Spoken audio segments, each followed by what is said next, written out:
Saudi আরবে আদালতে দুই ভাই ঝগড়া করছে। এক ভাই বলছে মাকে আমি রাখবো, আরেক ভাই বলছে না মাকে আমি রাখবো। দোনো ভাই ঝগড়া করছে মাকে ঘরে রাখার জন্য। এরপর এক ভাই মাকে নিয়ে চলে যাচ্ছে, আরেক ভাই মাটিতে গড়া দিতে দিতে অবস্থা খারাপ। সৌদি আরবে আদালত হয় মা বাবাকে ঘরে রাখার জন্য, আর আমাদের দেশে আদালত হয় মা বাবাকে ঘর থেকে বের করার জন্য, ঠিক কিনা? যুবক, তোমাকে বলছি, তোমার বন্ধু তোমার আপন নয়, তোমার বউ তোমার আপন নয়, তোমার শ্বশুর শাশুড়ি তোমার আপন নয়। এই পৃথিবীর বুকে আপন হলো তোমার মা এবং তোমার বাবা। ছেলে বিদেশ থেকে এসে শ্বশুর বাড়িতে গিয়েছে, তারা তাকে উল্টাপাল্টা বুঝিয়েছে। এখন বাড়িতে এসে সে বলছে মা তুমি আমার টাকায় খাও, আমার ঘরে থাকো, আবার আমার বউকে পিটাও। এই কথা শোনার পরে মা বাথরুমে গিয়ে আধা ঘন্টা কাঁদতে লাগলেন। কেঁদে অজু করে নামাজে দাঁড়ালেন। নামাজ পড়ে আল্লাহর কাছে বলতে লাগলেন, আল্লাহ তুমি আমার ছেলের উপর রাগ করিও না, ও ভুল করেছে, তুমি আমার ছেলের উপর রাগ করিও না, আমি আমার ছেলেকে বুঝাবো। এরপর মা গিয়ে ছেলেকে বুঝাচ্ছেন, বলছেন বাবা তুমি আমাকে বের করে দিবা, সমস্যা নেই, তুমি আমাকে বের করে দিও, কিন্তু আমার একটা স্বপ্ন আছে। ছেলে বললেন কি স্বপ্ন বলেন?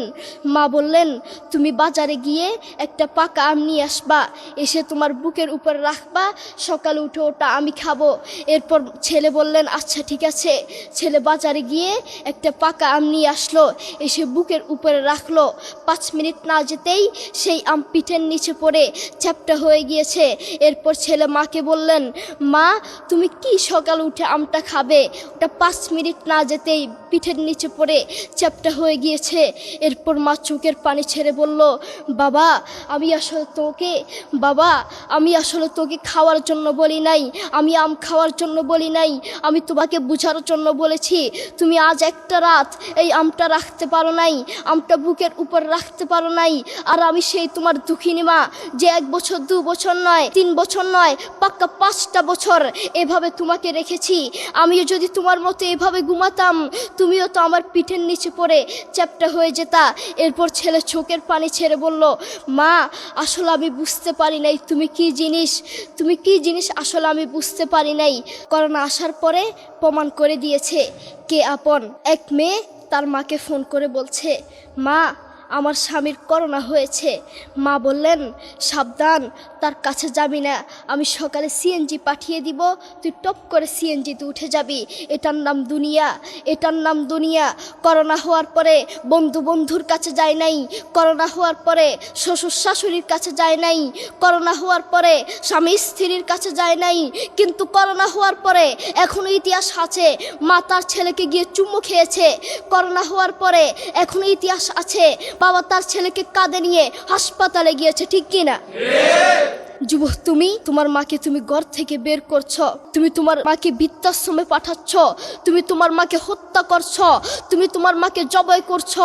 তোমার মতো নাফরমান এই বাংলার জমিনে আরেকটাও হতে পারে না, ঠিক কিনা?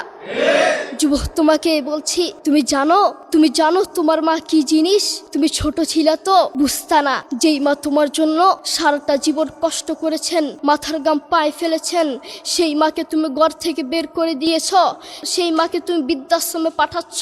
তুমি জানো তোমার মা কি জিনিস? তুমি খোঁজ নিয়ে দেখো, তোমার মা কিছু খেতে লাগলে তোমাকে ছাড়া খেত না, অল্প একটু খেত, আর সব তোমার জন্য রেখে দিত।